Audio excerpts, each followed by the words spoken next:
This is Rodney from the Masculine Journey podcast, where we explored manhood within Jesus Christ. Your chosen Truth Network podcast is starting in just a few seconds. Sit back, enjoy it, share it, but most of all, thank you for listening and choosing the Truth Podcast Network. This is the Truth Network. Have you thought about your loved ones and their financial security if the unexpected happens? Plan for the future with PRCUA Life. Do it for them. Since 1873, PRCUA has been ensuring that which is most precious, life, as well as protecting its members and their families financially, helping craft robust retirement plans. Join PRCUA Life today and take advantage of its affordable life insurance plans, competitive annuity rates, and additional member benefits. Did you know that you can lower your income tax bill and boost your retirement income by opening a new PRCUA Life, annuity, or transferring your existing account? Earn up to 3.75 APY with 1-year guarantee and $500 minimum deposit. Get to know us better. Visit prcua.org or contact your local PRC representative at 336-776-7456. PRCUA Life, protecting life through all its stages. All right, for my YouTube channel, it's If Not For God with Mike Zwick. Just like, subscribe, and hit that notification bell so you'll be alerted when we have our next video.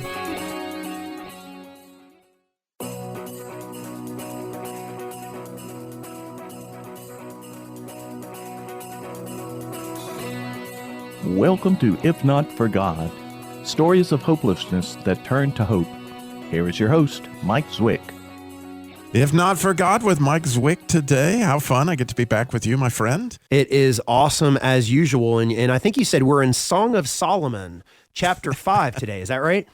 That's where I've been for, probably the last 2 weeks. Yeah, it's a spectacular one. Really one of my favorite books in all the Bible. It's an example of, that you might have heard that famous line. It says, I slept, but my heart waketh, right? Okay. Yeah.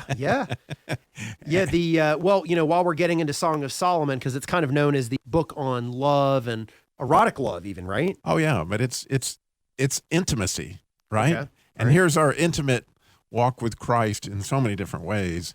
It's explored through this book. And even as we just talked about, that very thing that it says, I slept, but my heart waketh. It says, the voice of my beloved, it knocketh. Yeah. Have you ever thought that, when in Revelation, when Jesus said, behold, I stand at the door and knock? Yeah. Did you ever think what it is that's knocking? What's that? Well, according to the Song of Solomon, it's his voice. Right. Look at the way it reads. Well, and before we get into this, I'll tell you, I don't know if you remember Anna Nicole Smith, but she was, do you remember her? Oh, sure. The actress, she was married to this guy. His name was J. Howard Marshall. And she married him. He was 88 years old. She said she was truly in love. By the way, he was a billionaire. No, yeah. And, supposedly they both went to the doctor. And the doctor told him, he said, now, I'm warning you before you get married. He says that sex could be fatal. And J. Howard looks at the doctor and he goes, if she dies, she dies. Well, that's She was in her 20s. I get it. Never before on the history of If Not For God have we gone in those particular directions. But anyway, it is one of those things that I don't know if you felt that way in your life. I wish I didn't feel it so often that the night, you remember in the Garden of Gethsemane, where Jesus went to him and he said, can you sleep, stay awake and pray with me. This is big. Pray that you don't fall into temptation, right? And what happened was they fell asleep. Mm-hmm. They couldn't wait, 1 hour. Okay. Have you ever tried? I mean, I'll never forget the first time I agreed to be on a prayer wall with the church, and I was supposed to pray for an hour. Now, I'm known for praying for long times at this point in my life, but when I first started that idea of praying for an hour, man, I was off to sleep in 20 minutes easy. Just, hard stuff. Yes. So what is going on in Song of Solomon 5? Song of Solomon 5, I guess we'll take you up at the beginning, right? The lovers meet, and it's the story of how Jesus was espoused to his church, really, And so the whole thing is spectacular as far as waiting up to this wedding night, which happens in chapter 4. And chapter 4, they actually even go on a honeymoon to Lebanon. How fun is that? And so chapter 5 begins right after the honeymoon. Okay. And unfortunately, at this point in time, if we go to chapter 5, like in so many relationships, they were all excited that night there at the Last Supper, but, when they got back to the garden, they fell asleep. And therein lies a lot of interesting situations, because she says at that point in time that, behold, it's my beloved, this voice is knocking. Sure. But then she says, I can't take off my cloak. I can't put it back on again. I can't get up because I'll defile my feet. And she talks about that, right? We don't have time for you right this minute, Jesus. I mean, that's the hard, cold situation, but that's kind of what she did. Okay. And so then it says, interestingly, that he stuck his hand through the hole in the lock. Okay. And since we know that he was knocking on her heart, because she said, I slept, but my heart was awake. Yeah. So it's kind of indicating that Jesus had the key to her heart. And in spite of the fact that, to an extent, he's been trying to get her to get up. Yes. Since the very first chapter. Yes. That here it says that I was moved for him, and she jumps up and goes to the door. Sure. And there's myrrh on the door. Sure. But he's gone. Yeah. Wait a minute. Jesus left. Yeah. Elvis has left the building. Elvis has left the building. Yeah. And so then, interestingly, she goes out into the city to look for him. Yeah. And it says that the watchmen that were on the walls, they took her, they beat her and bruised her, and they took away her cloak. Ooh. Who are the watchmen? Aha. So let me share what that usually is, right? Okay. It's unfortunately usually church people. Okay. And they will beat you and bruise you and take away your cloak. But in the case of Peter, I mean, if you really take Peter's life as part of this allegory and you think about it, that Peter was that night asleep in the garden, and he had made a big deal out of, Jesus, I'm going to be there for you. I'm your guy. Just when the time comes, I'm your man. Yes. But it wasn't but, a few hours later. Yes. And the watchman asked him, aren't you the guy with Jesus? Yes. And he said, what? I don't know. I don't know you. Who are you? Who is the guy? Right. No, I don't know. And then a little girl asks, no, I don't know him. Get away from me. Didn't he start cursing? Yeah. Wow. So they beat him. They bruised him. They took away his mask. They took away his veil. And all of a sudden, the hard thing for Peter to see was that Peter saw that, like Corey Ten Boom said, this wonderful line that, you don't know that Jesus is all you need until Jesus is all you have. Amen. And so when Peter realized he didn't have what it took without Jesus, then all of a sudden he was faced with the real reality of how badly he really did need Jesus. That's right. And unlike Judas that night, all right, he repented and kept on trying to find his way through what was a very difficult circumstance, and Jesus eventually did it. But the beauty of that is everybody's life has that, and it almost has it constantly, don't you think?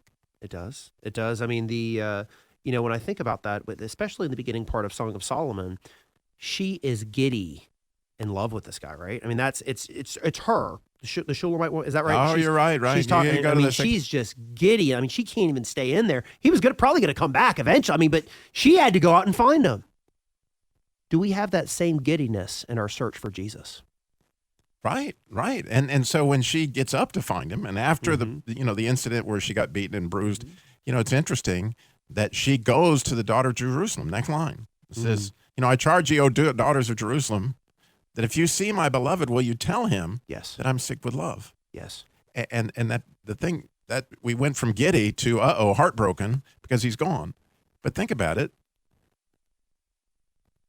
What a prayer request. Okay.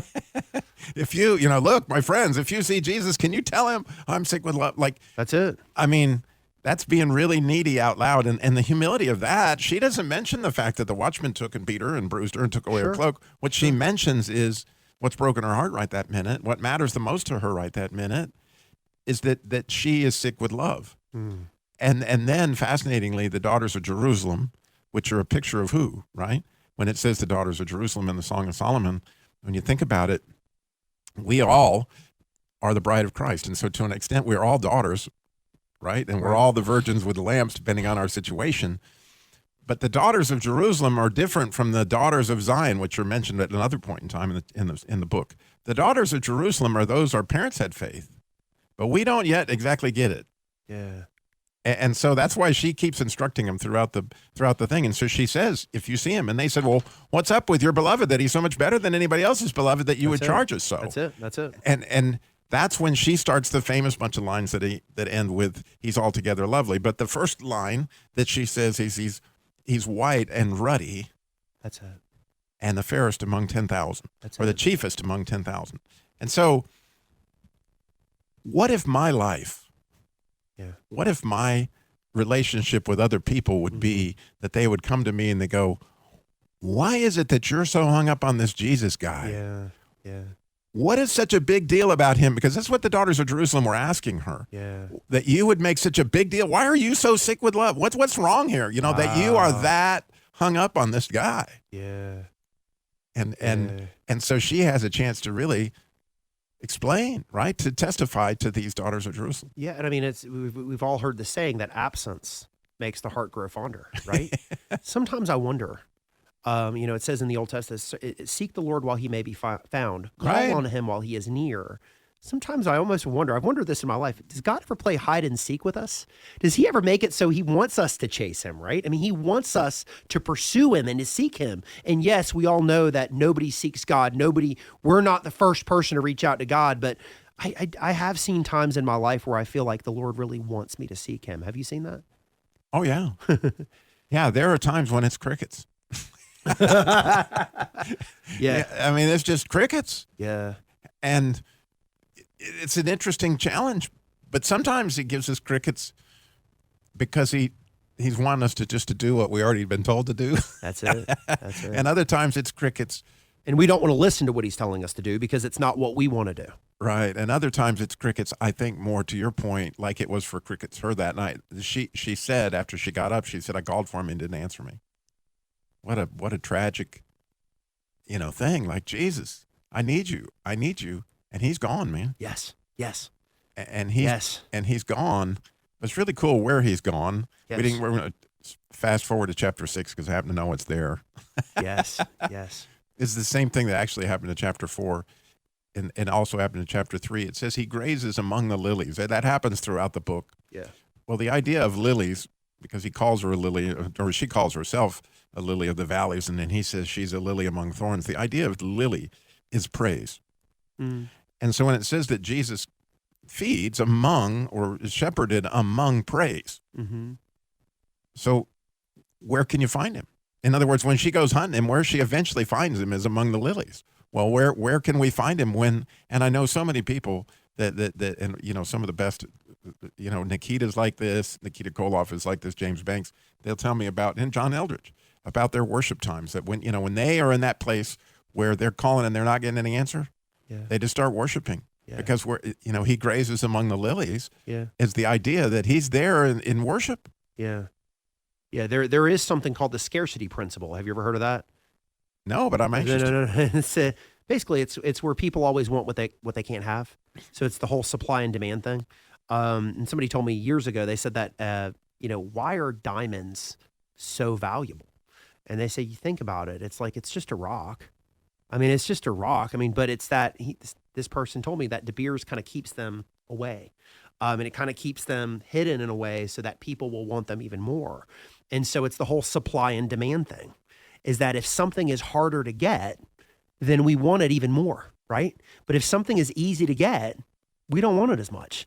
And so I almost wonder, that's why I say sometimes maybe does God play hide and seek with us, where he's like, oh, don't know where I am. And we kind of looking for him, but it's like sometimes when something is just right in front of our face and so easy, it's just right there. It's like, we don't want that.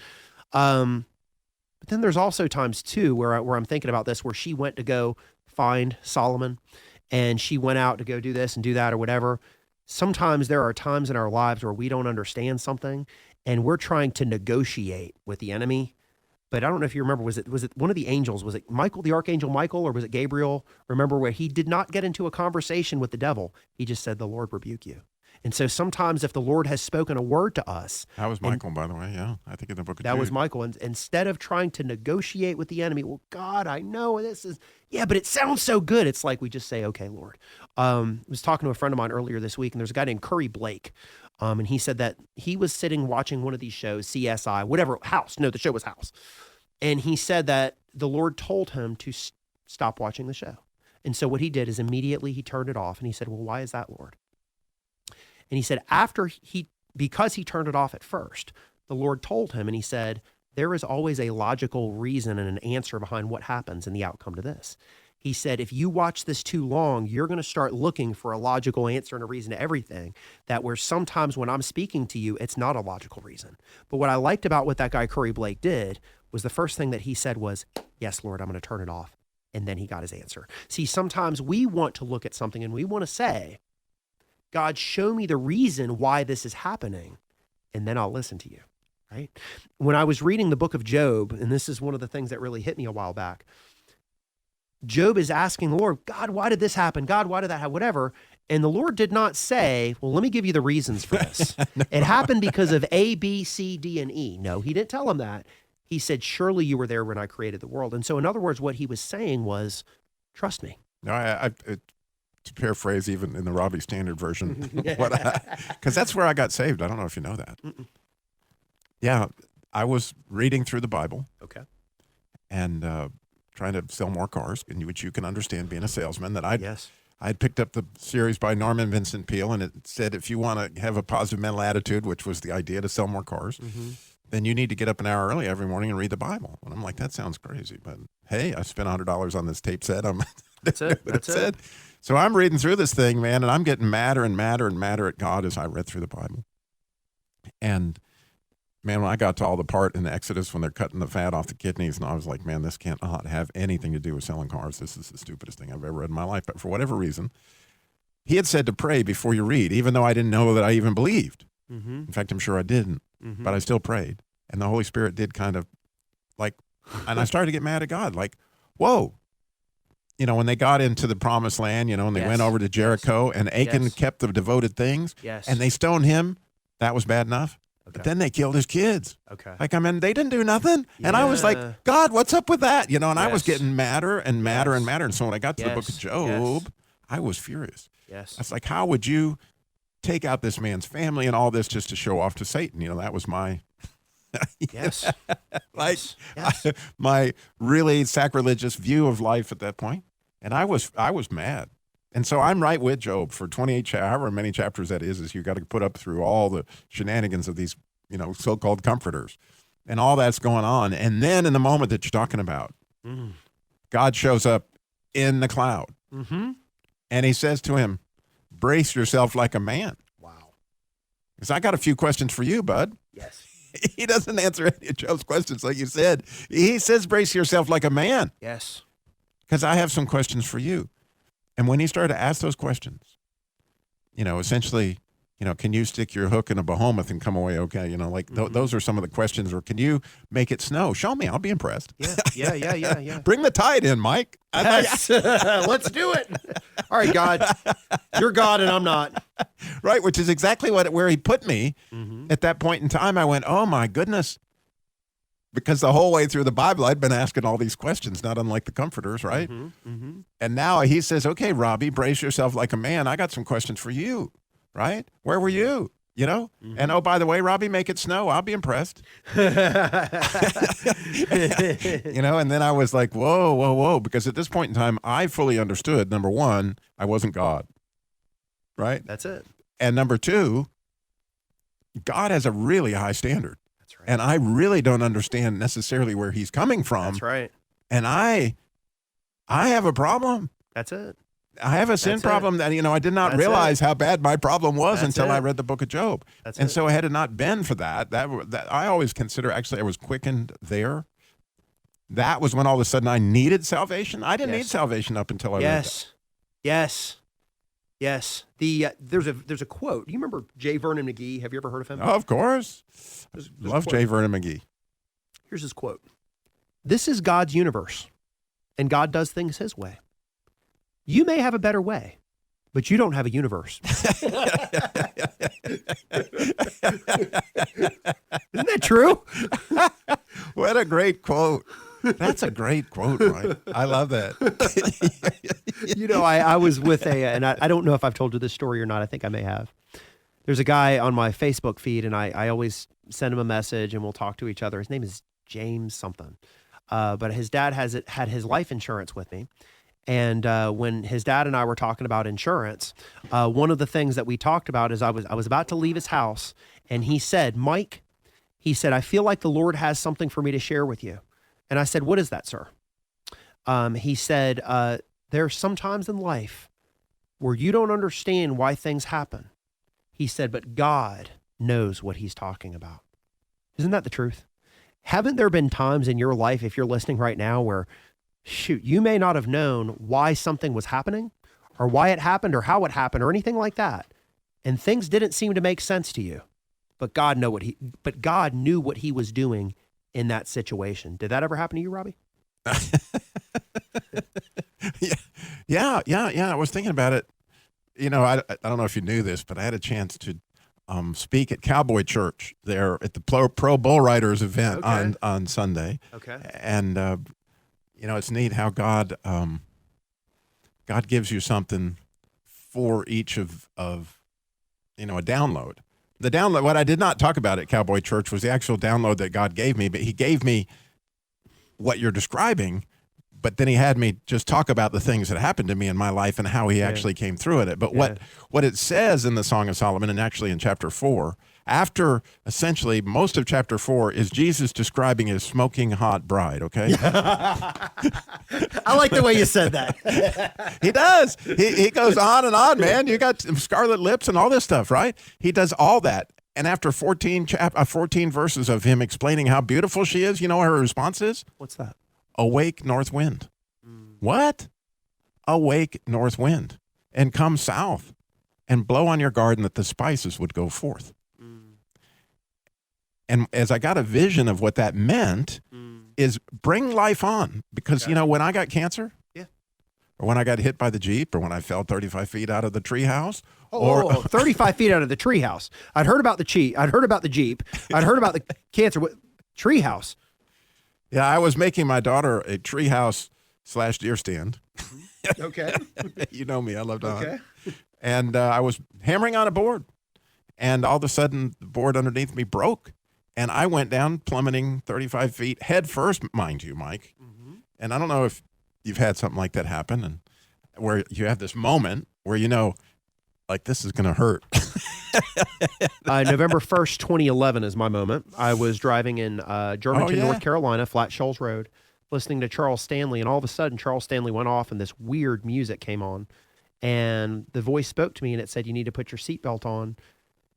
And I said, seatbelt on? And I said, okay. And I said, okay. I put my seatbelt on, and right when I went up the hill, I flew 80 miles an hour into a tree. And so right before I hit that tree, my last words would have been, God, this is it. Right. And I was like, that was going to hurt, and it did.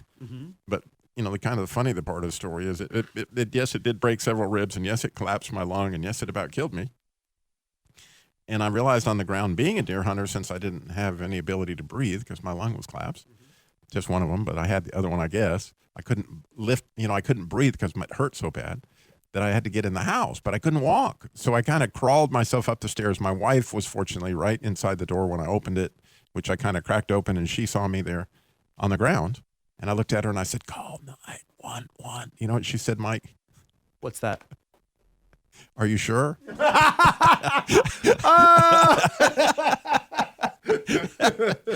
Yeah, I was sure. But again, blow north wind, awake north wind.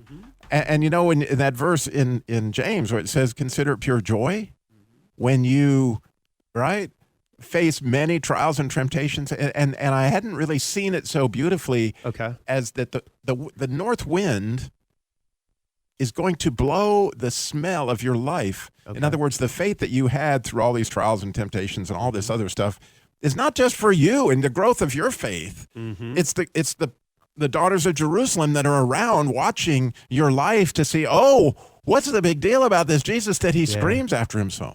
Yeah, and John Wesley said, I set myself on fire and people come to watch me burn. So, as we get to this point, maybe you're wondering, man, what is the big deal about Jesus?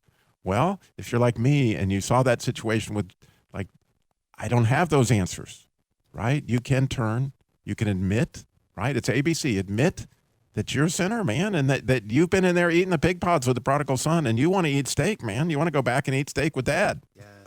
So go back, admit, and then you got to believe that Jesus is who he said, the Son of God. That's right. Right? And you got to believe that he did die for you. And you got to believe that he is the way to the Father, which is, oh, how fun is that? And then you got to confess that he is the Lord of your life. In other words, he is the one I'm chasing after. All you got to do is pray that in your heart and believe, and you too can be saved. Of course, Mike would love to hear from you. I would love to hear from you. You can go to ifnotforgod.com. How else can people reach you, Mike? Follow the Facebook page, If Not For God with Mike Zwick. You can follow our YouTube channel or our podcast, Apple Podcast, If Not For God with Mike Zwick, and then you can check out the YouTube channel, If Not For God with Mike Zwick, and you can look it up on Michael Zwick. Again, Mike just wants to hear from you. If you prayed that prayer, you want to grow in Christ. He's got several Bible studies in there. Send me a message or send Robby a message. Yeah, we would on love the If Not For God with Mike Zwick Facebook page. Yeah. So all we have to say is, if not for God. If Not For God.